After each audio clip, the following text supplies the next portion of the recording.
প্রিয় দর্শক বন্ধুরা, ইতিমধ্যেই প্রাথমিকের 2009 এর নিয়োগ কিন্তু শুরু হয়ে গেল এবং সেই মর্মে 312 একেবারে পিটিশনারদের লিস্ট নিয়োগের ক্ষেত্রে কিন্তু চলে এসেছে। কনফার্ম চাকরি এবার নিশ্চিত হয়ে গেল এবং দুটি ভাগে তালিকা রয়েছে। নোটিফিকেশান জারি হয়েছে, সবটাই আলোচনা করছি।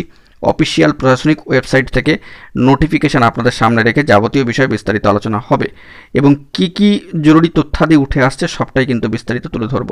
তাই ভিডিওটিকে কোনোভাবে স্কিপ করবেন না, শেষ পর্যন্ত ওয়াচ করবেন এবং চ্যানেলটিকে অতি অবশ্যই সাবস্ক্রাইব করে নিয়ে সঙ্গে থাকবেন। চলুন কথাবার্তা না বাড়িয়ে আমরা মূল টপিকে ফোকাস করি। আমরা চলে এসেছি একেবারে অফিসিয়াল ওয়েবসাইটে যে নোটিফিকেশান জারি হয়েছে মালদা ডিপিএসসির, সেখানে মালদা প্রশাসনিক ওয়েবসাইটে যে নোটিফিকেশান এসছে দেখুন 16/2/2025 তারিখে দাঁড়িয়ে, এবং এখানে মেমো নাম্বার রয়েছে বাঁদিকে। কার্যত একটি বিষয় সাবজেক্ট কন্টেন্ট লক্ষ্য করলে বুঝতে পারবেন যে লিস্ট অফ 312 নাম্বার রিট পিটিশনের ক্ষেত্রে একাধিক রিট পিটিশনের নাম্বার তারপরে দিয়ে দেওয়া রয়েছে। রিক্রুটমেন্ট প্রসেস 2009 ক্ষেত্রে ইন দ্য অফিসিয়াল ওয়েবসাইট malda.gov.in-এও আপনারা কিন্তু দেখতে পারেন, অর্থাৎ মালদা ডিস্ট্রিক্টের যে প্রশাসনিক ওয়েবসাইট সেখান থেকেও বিষয়টি ডাউনলোড করে আপনারা দেখতে পারেন। এবং এখানে অবশ্যই জানিয়ে রাখা দরকার, মোট 312 জনের ক্ষেত্রে রিট পিটিশনের কিন্তু দুটি ভাগে বিভক্ত করে লিস্ট বা তালিকা ইতিমধ্যেই চলে এসেছে এবং যাবতীয় বিষয়টি তৎপরতার সাথে দ্রুত আপলোড করার কিন্তু নির্দেশ দেওয়া হচ্ছে এবং নেসেসারি অ্যাকশান নিতে বলা হচ্ছে। এবং দেখুন এখানে লেখা রয়েছে enclose list of 312 numbers writ petitioner. 312 জনের ক্ষেত্রে এই যে তালিকা এসছে দুটি ভাগে, একটি হচ্ছে কম্বাইন্ড তালিকা এসছে, একটা হচ্ছে ক্যাটাগরি ওয়াইজ এসছে। দুটি কিন্তু আপলোডেড করা রয়েছে, আপনারা নিজেরাও ডাউনলোড করে বিষয়টি সম্পর্কে অবগত হতেই পারেন।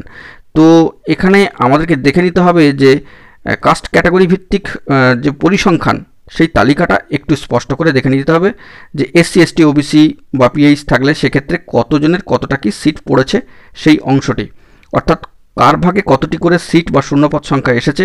সার্বিকভাবে 312টা লিস্টের পরিপ্রেক্ষিতে 312 জনের লিস্টের পরিপ্রেক্ষিতে সেইটা আমরা একটুখানি ফোকাস করব। তাহলে চলুন সেই অংশে আমরা প্রবেশ করি। দেখতে পাচ্ছেন এখানে কিন্তু কার্যত লিখে দেওয়া রয়েছে যে লিস্ট 2 এর ক্ষেত্রে অবশ্যই লিস্ট অফ 312 পিটিশনারদের যেটি অ্যারেঞ্জ করা হয়েছে অবশ্যই ক্যাটাগরি ওয়াইজ এবং মিডিয়াম ওয়াইজ। বেঙ্গলি মিডিয়ামের ক্ষেত্রে ক্যাটাগরি ওয়াইজ যেটি নাম্বার অফ ক্যান্ডিডেটস টোটালটার বলে দেওয়ার অপেক্ষা রাখে না, অবশ্যই যেটা হচ্ছে গ্র্যান্ড টোটাল হচ্ছে 312। এবং এখানে রয়েছে ইউআর অর্থাৎ জেনারেল ক্যাটাগরির ক্ষেত্রে 187, এসটি ক্যাটাগরির ক্ষেত্রে 13, এসটি পিএইচ ভিআই এর ক্ষেত্রে অর্থাৎ ভিজুয়াল ইম্পারমেন্টের ক্ষেত্রে 1 জন, এসসি ক্যাটাগরির ক্ষেত্রে 73, ওবিসি ক্যাটাগরির ক্ষেত্রে 14, পিএইচ ও এইচ এর ক্ষেত্রে অর্থাৎ অর্থোপেডিক্যাল হ্যান্ডিক্যাপ্টের ক্ষেত্রে 21, পিএইচ ভিআই এর ক্ষেত্রে অবশ্যই 1 জন, পিএইচ এটা হচ্ছে এইচআই এর ক্ষেত্রে 0, এবং তারপরে হচ্ছে ইসি ক্যাটাগরির ক্ষেত্রে 1 জন এবং এক্স সার্ভিসম্যান ক্যাটাগরির ক্ষেত্রে 0।